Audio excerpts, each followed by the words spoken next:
He was first Deputy Mayor of New York City and Deputy Mayor for Operations.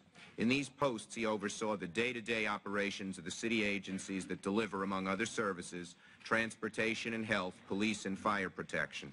Gentlemen, we realize each of you is extremely busy with the terrible crisis and the normal demands of your duty, and so we very much appreciate your being down here to take time to be with us today. We look forward to your comments. Commissioner Kelly, you may begin. Before you do, I'd ask unanimous consent. The Mayor of New York City had hoped to be here, could not. I ask unanimous consent that his statement be written into the record without objection. Commissioner Kelly, your entire statement will also be added into the record, and you may proceed as you wish. Good morning, Mr. Chairman and members of the committee. Mayor Denkins, as you said, was to be here this morning. Unfortunately, he was not able to. He conveys his regrets that he is not able to testify today. However, as you said, Mr. Chairman, the Mayor has prepared testimony, a copy of which I will submit for the record. On behalf of the New York City Police Department, I want to thank you for giving me the opportunity to testify today about the bombing at the World Trade Center. I am also the Emergency Management Coordinator for the City of New York, and I'm also your witness in that capacity as well. As you know, the World Trade Center includes two of the tallest office buildings in the world. Up until February 26th, approximately 90,000 people worked and visited there every weekday. At least 5 of them were killed as a result of the bombing. 1,000 more were injured, and the lives of tens of thousands more were severely disrupted.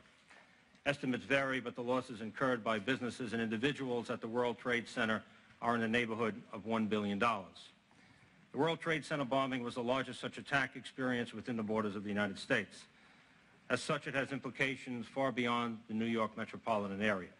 It has implications that Congress certainly will want to address. But before I touch on that, let me tell you what happened, how the police department and other agencies responded to the immediate emergency, and how our joint investigation with the FBI and other federal agencies is going forward. On Friday, February 26th at 12:18 p.m., an explosion ripped through 6 underground parking levels of the World Trade Center located immediately underneath the Vista Hotel and between the 2 Twin Towers. Within minutes of the explosion, the street in front of the World Trade Center was filled with responding emergency equipment from the New York City Police Department, the New York City Fire Department, Emergency Medical Service, and of course, the Port Authority of New York and New Jersey, which owns the center. As hundreds of victims suffered from smoke inhalation streamed out of the Twin Towers and the Vista Hotel, emergency equipment and personnel were already on hand to treat them at the scene or to evacuate them to nearby hospitals. Over 450 people were sent to area hospitals. Another 170 were treated at the scene. 400 more walked into nearby hospitals on their own. 4 New York City Police Department helicopters made 40 rooftop landings on Towers 1 and 2 of the World Trade Center between 12:30 p.m. and 11 p.m. During these first flights, 25 New York City police officers rappelled from helicopters to the roofs of Tower 1, where a landing zone was established and where immediate search and rescue efforts were launched.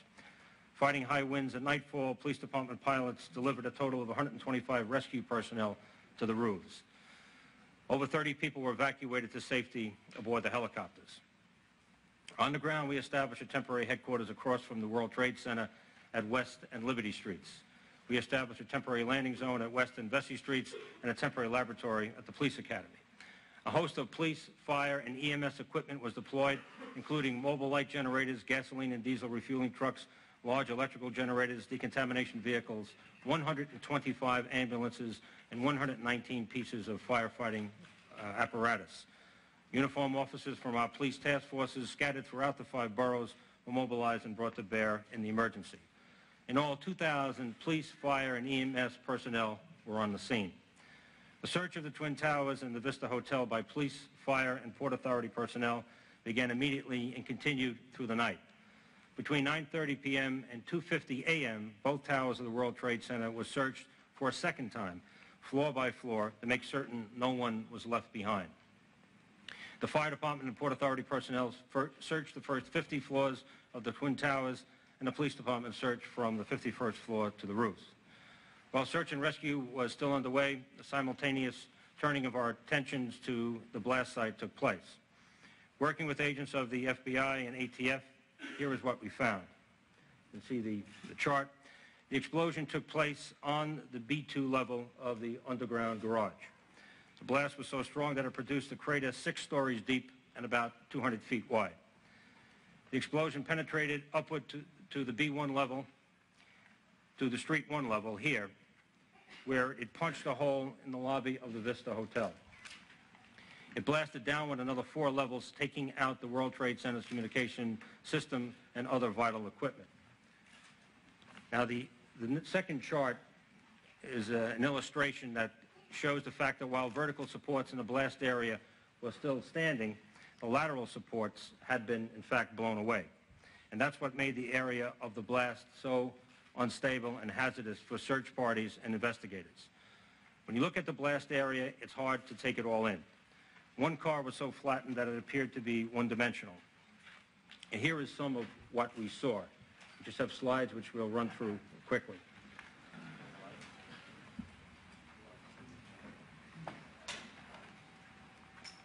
Just shows you the scope of the immediate response. Next slide, please. Again, this is West Street looking north, and traffic, as of this day, is still blocked from going north on West Street. Next slide, please. Next slide, please. Now, that is the first floor of the Vista Hotel. That's the hole that was punched through the floor of the Vista in the ballroom. Next slide, please. You can see this is what the first responders encountered, a large volume of water and smoke. Next slide, please.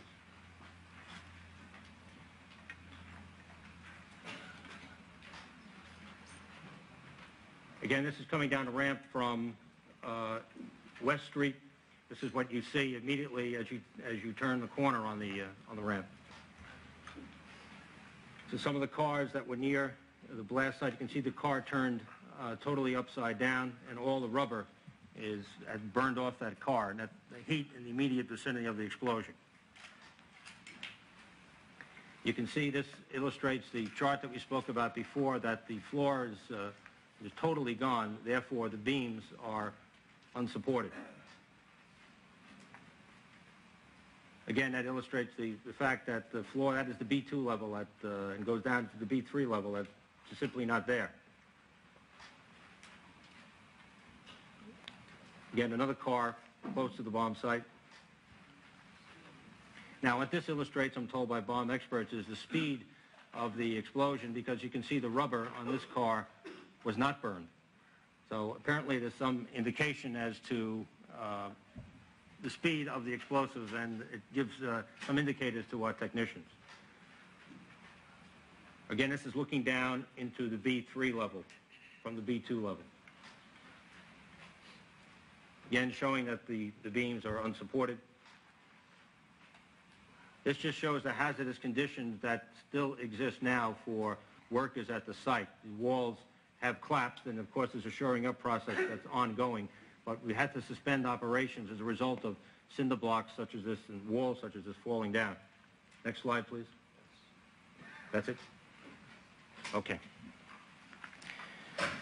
You can see in the pictures of these twisted wrecks that a tremendous amount of heat was produced at the center of the blast, and the heat was one of the factors that led us to the conclusion early on that a bomb had been exploded. The chassis of a van used in the blast was blown away from the center of the crater. It contained the partial vehicle identification number that eventually led to the arrest of Mohammed Salameh at a truck rental agency in New Jersey. From the pictures, you can get a good idea of how the vertical beams, as you said, were left without any lateral support, and workers are now welding lateral supports in place so that we can go forward with our search for evidence for the missing employee, Wilfredo Mercado, Jr.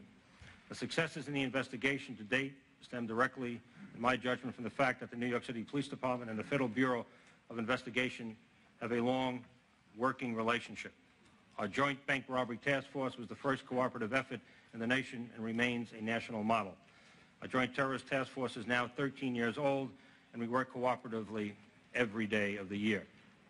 We share resources. The Police Department uses the expertise and assistance of the FBI, ATF, and other federal agencies, and they in turn can borrow the expertise of the New York City Police Department's own intelligence division, our arson explosion squad, and of course the bomb squad, which is the nation's largest and oldest, dating back to 1903. The cooperative relationship is such that over 100 New York City detectives are assigned to various joint efforts with federal law enforcement agencies. I would suggest that the tremendous resources being brought to bear in the World Trade Center investigation, both city and federal, will result in such significant costs that the Congress may want to consider defraying them as an investment in the nation's security. As Police Commissioner, I certainly welcome the Chairman's efforts to seek legislation to strengthen the federal role in combating terrorism. Certainly anything that can help us prevent a single terrorist act from occurring or in apprehending those responsible merits serious examination by Congress. While obviously we would never welcome such attacks, we know that in New York City we are prepared to deal with it. Anyone contemplating such an act should know that the best law enforcement personnel in the world will be on their case for as long as it takes. We are in the business of tracking down killers and locking them up, and we don't forget. New York City will never forget. Again, on behalf of the New York City Police Department, I want to thank you for this opportunity to testify. I'll be happy to answer any questions that you might have. Thank you, Commissioner. Mr. Bresnoff. Thank you, Mr. Chairman, members of the committee, Congressman Nadler, in whose district the World Trade Center is located.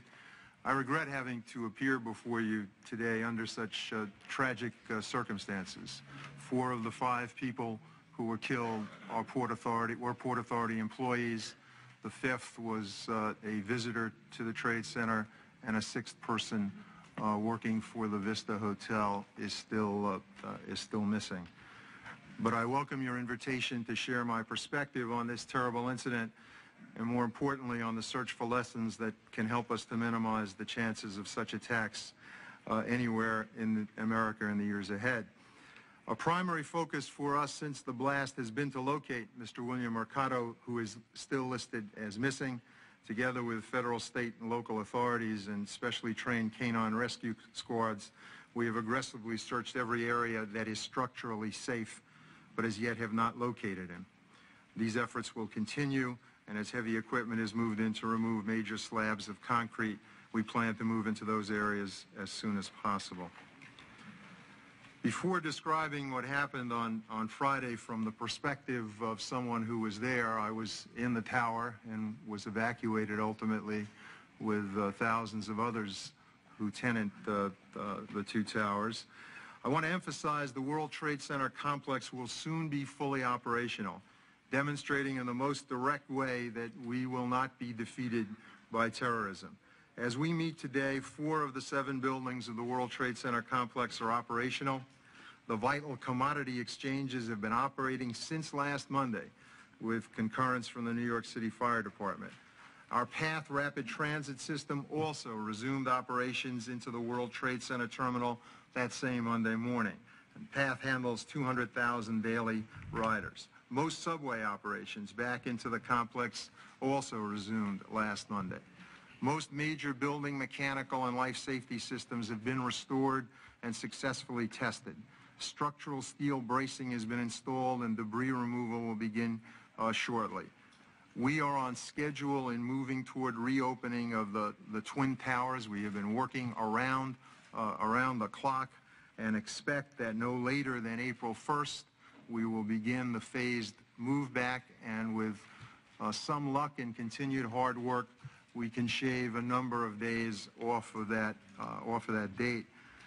Commissioner Kelly has described, and you've seen some slides of the damage that has been done. I have additional stills in the corner there that I thought, as a representative way, would describe the magnitude of the damage done by the explosion. The explosion was on the 2nd sublevel of the World Trade Center, known as B2. This is a public parking level underneath the northern end of the Vista International Hotel.